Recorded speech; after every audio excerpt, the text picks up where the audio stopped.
there was one named Kunku, and she had children. She decided to follow the path of the river to find some food.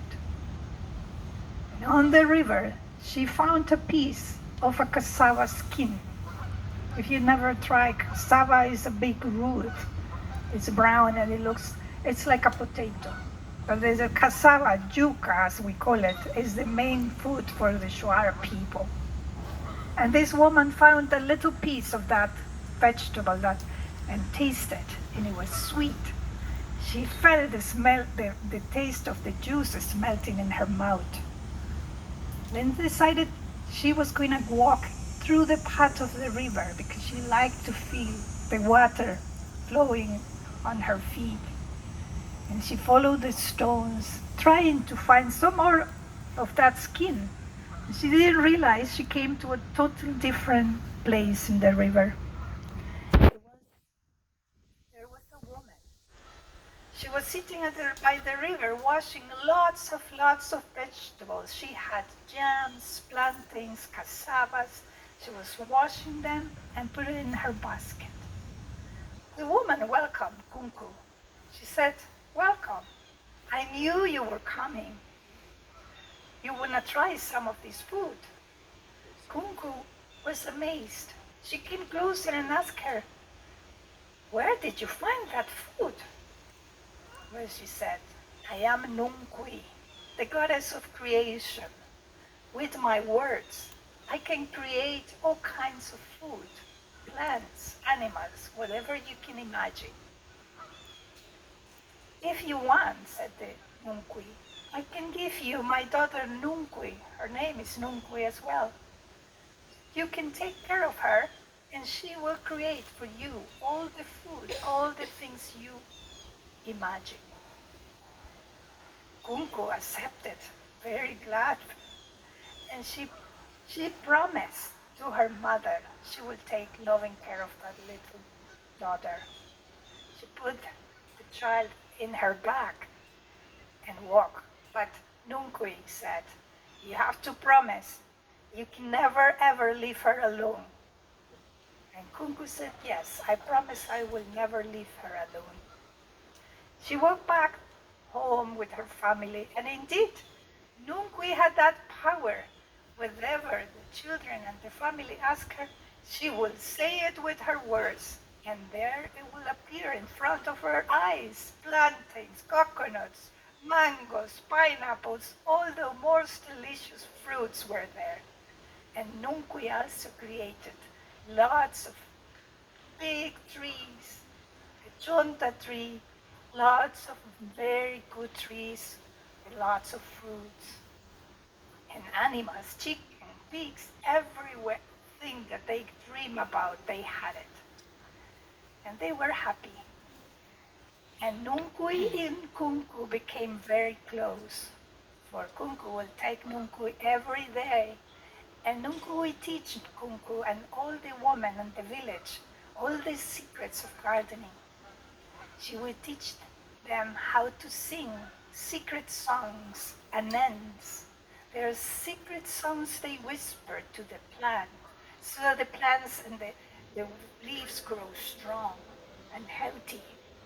She taught them how to hide special stones among the plants to really take good care of the plant and protect them from the evil spirits that live in the wild forest. She will teach them also how to make beautiful clay pots to prepare the chicha, the drink out from the chonta tree. They make a fermented drink called chicha, which is very nutritious. All that Nunkui taught to their families and Kunku. But the children were getting jealous because Kunku was spending day and night with Nunkui.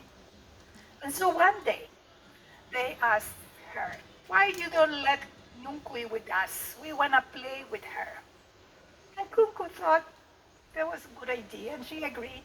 And she said, "But remember, you have to take good care of her." And they promised, but the children were naughty. they started to ask Nunkui to create things that were not so good for them, like snakes and tigers and evil spirits. They even asked her to give them the head of the animals to eat. But Nunkui knew that was not good for them, and she didn't do it. She didn't want to do it.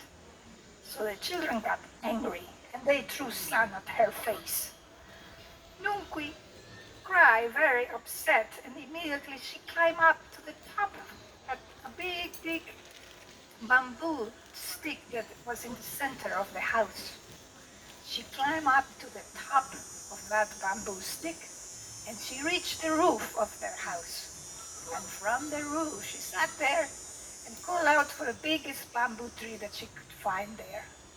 The bamboo tree leaned closer to her, and she slid inside the hollow of the bamboo tree. And down she slid, down to under the earth, the place where she belonged. When Kunku came back, the children told her what had happened. She ran immediately to look for her. She went back to the same place where she had found Nunkui's mother.